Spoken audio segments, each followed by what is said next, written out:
Hello and welcome back. Today I thought we could do a chatty video running through what is on my wish list for 2024. I always love sharing these with you, and at the start of the year I kind of went through my entire wardrobe and I heavily condensed it down. I curated it to a T, which I found has been great because it's really allowed me to maximize the things that I have, because I had a lot of items that were up to a decade old that didn't fit me or that I just wasn't reaching for anymore.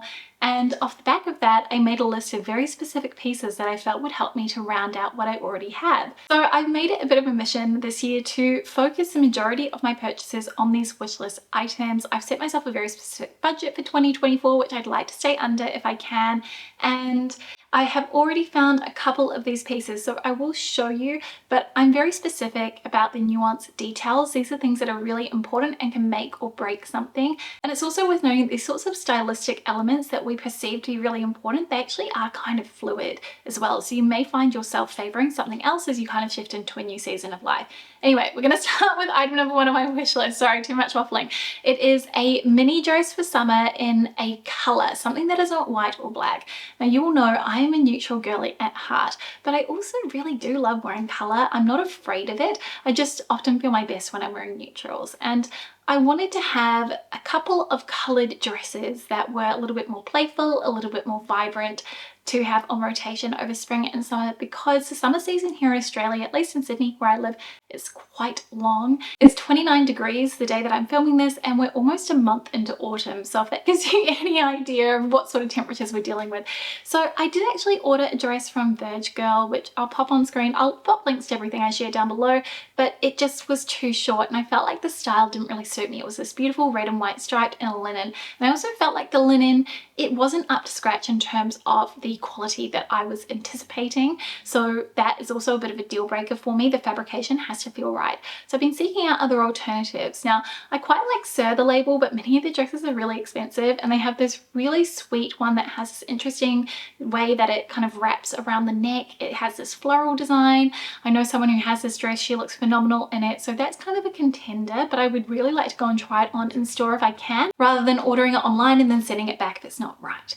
Another place I've been looking to for these sorts of dresses is Reformation, because I feel like they've got so many options. They have a really sweet kind of butter yellow or even a gingham print dress, which is squared off along the neckline with little spaghetti straps and quite sort of loose through the body.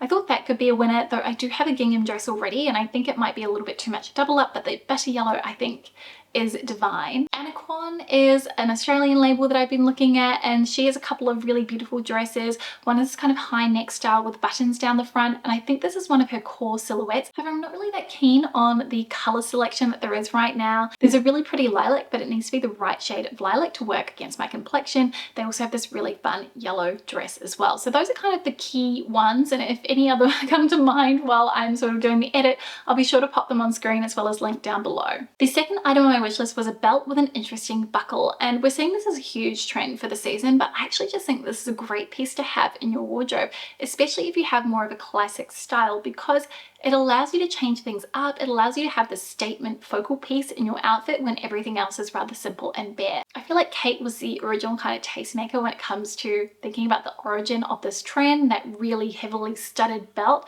That's maybe a little bit too intense for me. I wanted something with a statement buckle. I was looking at one from a brand called Denim, but they didn't have my size available in the color that I wanted, so I decided to keep searching, and I've still got that one on the back of my radar, but I ended up splurging on this very special belt from Isabel Marant. Now I've owned a couple of belts from Isabel Marant in the past, so I kind of felt like I had a good understanding of the quality, what I was going to be purchasing, because this really did cost quite a pretty penny. What really drew me in with this is the fact that it's a nubuck leather, so it actually is a textured belt strap, which is really interesting. It adds in that really nice tactile quality to the belt, and then of course you have this bubble shaped belt buckle, which is just really special in the silver. I think very chic. I have found that when I've gone to wear this, especially when I'm wearing a bag that's got gold hardware, it does feel a little bit jarring. So it's kind of one of those considerations I have to make, but overall I think this is really stunning, and I will show you kind of some cutaways of how this looks on. The next item I want to add to my wardrobe is centered around a very specific color, and I actually want to add not one but two pieces in this particular colorway, and that is in this kind of desaturated cerulean blue, sort of a dusty blue. I'm very specific on the exact tone. It can't be too vibrant. It needs to feel really muted, something that isn't shouting at you and that could essentially act as a neutral in your wardrobe. So I want to get a jumper and a skirt. So we'll start with the jumper first. So I actually ordered from H&M a few weeks ago this cashmere jumper. It was an oversized style, and honestly I didn't really anticipate just quite how long it was going to be through the body, and the color was a little bit off for me. It was an online only item that you could order, so I couldn't actually see it in store. But the quality of the cashmere was absolutely beautiful. It was from their premium range, and I really liked the fit, but it wasn't what I wanted. I wanted something that's a bit more hip length that I could really tuck easily into jeans.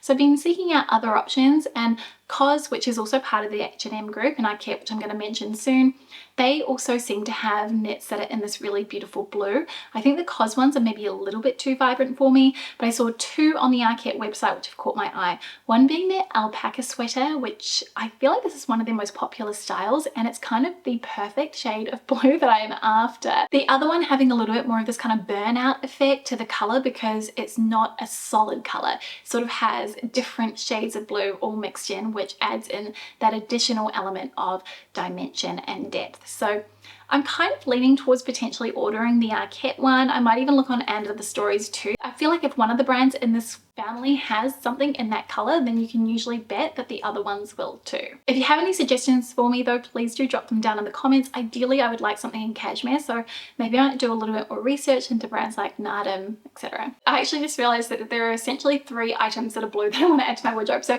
the next piece is a slip skirt, and you may have seen over on my stories on Instagram that I was talking about being interested in buying the sandy skirt from Cezanne, and I have gone ahead and placed an order. It hasn't arrived yet, but I'll do a little try on so you can see. But essentially I wanted a skirt in that dusty blue color too. I have a really beautiful pair of dusty blue trousers that I love, so you can see there's a little bit of a theme here. I know what I like when it comes to my wardrobe, and I wanted something that was either maxi length or midi length, not too short, something that had a really nice element of movement to it, and so I thought a slip skirt was really the right answer here. I have seen a few other options though. Assembly Label have a really beautiful one, which I think is also on sale, but unfortunately sold out in my size. And then Age have something that is similar, but I think the color borders on aqua just a little bit too much for my liking, but that's kind of what I'm seeking. So again, any recommendations, please drop them down below. The final blue piece that I want to add into my wardrobe is an oversized denim shirt, and if you watched the Net-a-Porter try on that I shared back in January, then you will have seen that I ordered one from the Frankie shop, and it just felt comically oversized even for me. I mean, I'm 172 centimeters tall, so I can generally carry those more oversized relaxed silhouettes, but this just felt a lot even for myself. So I've been kind of going back to the drawing board and thinking about what it was that really inspired the desire to add this into my wardrobe, and it's that Ralph Lauren denim-esque oversized shirt. And I think probably what I'm going to do is try and see if I can find a vintage one on eBay or on Depop, something like that. I think that'll probably give me the look that I want to achieve, but I have seen a couple of other options. And for those wondering, yes, I have tried the Cezanne Max shirt, which has the poppers, and I personally would prefer buttons, but also the fabric, it was just a little bit too stiff for me. I want something that's going to really kind of squish up in my hands and be really drapey and malleable. And the other options I saw, I think this first one is going to fall into that latter camp of just being too robust in terms of the nature of the fabric, but Camilla and Mark have a really cool option, and I quite like their sort of creative direction when it comes to these more statement pieces like this. So that was one. And then I also saw one from a brand called Eileen and Frank, and this looks more like a classic shirt in terms of the actual nature of the fabric and how it's going to drape against the body, but I haven't tried anything from this brand. It's kind of a new one to me, and this is sort of a spendy piece from them. I think I might be able to get the Ralph Lauren one cheaper, so that's kind of where I'm at with that piece. I haven't really been seeking it too heavily, but probably as we kind of head deeper into autumn, I will look at it more seriously as something to add to my closet there and then. Next item on my wish list is a black headband. Incredibly basic, but these are the sort of accessories that can really transform your outfit. Now, I saw a very affordable one in a black satin from Glassons, which was under the $20 mark, but I think what I really want is something that is slightly puffy, that kind of has a bit of drama to it in a velvet. So Again, I'm kind of looking at options. I'll pop some of the ones I've seen on screen. There's nothing that's really screamed out to me as being the exact one, and I'm really in no rush. I might try and see if I can find an Etsy seller, maybe sort of a smaller boutique option that I can buy from, as I think that might be a nice way to also support a small business. Turns out I've actually got a few skirts on my wish list for the year. So one of the things that I'm really seeking out, which I feel like would be perfect for this transitional season right now, is a long maxi length skirt, something that has a lot of drama and movement to it, that's really kind of full through the skirt, but that is very drapey. Now, H&M Studio did something that really kind of ticked all the boxes for me. It's sort of in a nylon taffeta, so very lightweight and airy, very wispy, but unfortunately it sold out so fast. So I'm kind of hoping that'll come back in stock, so I think I might order that as an option to try. But I have seen other brands do something very similar. So Mateau does one in this beautiful cotton poplin, and that was kind of my original sort of criteria for it to be cotton poplin, but really I just want something that has that dramatic movement to it. I've seen that Assembly Label have one that looks really nice, but I need there to be a lot more fabric through the length of the skirt, so it kind of feels a little bit too narrow, at least to achieve the look I'm after. Lee Matthews also have a really gorgeous style, but this one is a midi length, and it reminds me a lot of my Tibby skirt, which if any of you ever had your eye on that, this is a very similar alternative, but just probably in a very thick cotton drill. So that is the next item on my wish list. Then the other skirt that I really want to add to my wardrobe for the year is a pleated skirt in a cream or an off-white.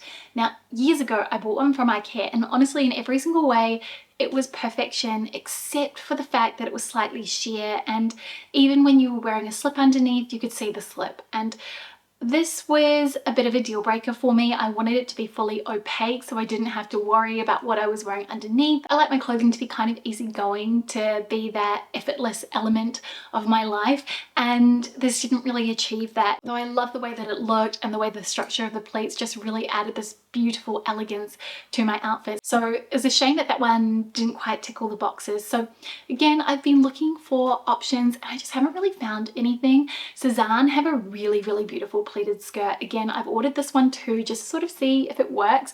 This one is in a chiffon, so it doesn't quite have that structure that I think I'm craving, but I think it could be a good contender, something that has a lot of movement to it, which is just really wispy and whimsical. I have seen a lot of knitted styles as well, and that's kind of where I feel like I've been coming up a cropper, is that a lot of the ones out there are just in this beautiful knitted fabrication, which gives you that pleated effect, but it's not quite exactly what I'm after. Next, a new scarf in a color. So again, I want to introduce that vibrancy into my wardrobe, and I thought scarf accessories are a really simple way to do this. I actually have ended up finding something. Originally, I thought I would probably get one from Acne and just sort of splurge. I've got 2 of the Canada scarves already, and they had a mohair style which came out in a beautiful green, I think it was 2 years ago, and I'd had my eye on that for a long time. I thought that could be a really great option for me, but when I was in COS, and if you saw my Uniqlo and COS review, which I'm going to link up here, then you will have seen the scarf already. It's this lovely checked tartan in a cream, blue, tan and also black, and I was so thrilled when I saw this because it really just ticked all of the boxes, as well as being a fraction of the price of the Acne ones, which is really great for the wardrobe budget. But yeah, the quality of it is really nice. Like, yes, it is going to shed ever so slightly because it is a mohair, but it's also going to do exactly what I want it to do, which is to add in that really nice element of texture, fuzziness, and also that nice little vibrant pop of color around my face too. Another one I've already added to my wardrobe, but the minimal strappy sandal. I think you're probably all familiar with my hunt for this. As much as I love my YSL tributes, I think I have to concur now that after a few years of really trying to make it work, especially after having kids, they really are more suited to narrow feet or regular width feet. I have wide feet and I can wear them and they are reasonably comfortable, but if I'm walking a long distance, then I will always get blisters. I've worn them over 300 times, and every single time I'm walking a long distance, I will get a blister. And I feel like part of that is just down to the fact that after I've had children and then also just getting older, your feet spread a little bit, they get a little bit wider. So it's just part and parcel of it, and they've worked for me less and less as time has gone by. So I was seeking out a really dainty, minimal strappy sandal, something that didn't go across the front of the foot above the ankle, that kind of wrapped over the top of the foot so I wouldn't be creating any awkward visual breaks. And I really wanted to get my 80 Ella sandals, which I have in the grey and black, but they were just sold out in my size and they were on wait list or pre-order until April. I thought that was a little bit too late for me because I really wanted them for the summer just been. I tried quite a lot of different alternatives. I tried a couple of pairs from Reformation. I'll pop photos on screen. I tried a really expensive pair from the Row, which were really dainty, but I felt like the back strap was just going to slip off my feet. I tried a pair from Kate, which I almost kept, but then I realized that, again, same deal, they were probably just going to slip off my feet because they had an elasticated band. Then I was looking at Nelson Made, but I know that they are more geared towards people with very narrow feet. And then in the end, I decided to just go with Airlabel. So this is one of the Iconics in-house brands, and they really are quite similar to my 80 sandals. They're very similar to the Nelson Made ones, but they're a fraction of the price and they're almost always on sale. I think I got them 30% off. They're very, very comfortable. I got one initial blister the first time I wore them, but since then they are perfect. I really like the fact that the straps are tubular as well. I have noticed the leather is wearing on the sole already, but I'm not too bothered by that. I know these are a pair of shoes that I'm going to absolutely wear into the ground. I'm going to get the soles replaced until they are absolutely not salvageable anymore. Last item on my wish list is a mesh top, something probably in a neutral color. I'm thinking maybe black, and more so just to wear as a bit of an interesting layering piece, especially when worn under things that have little cutouts to them. So I spotted one on the Dish website. I feel like it's reasonably affordable for what it is, so curiosity may eventually get the better of me, but I would like to see if I can find something in person if I can. So I might do a little bit of a scouting session at David Jones when I have some free time.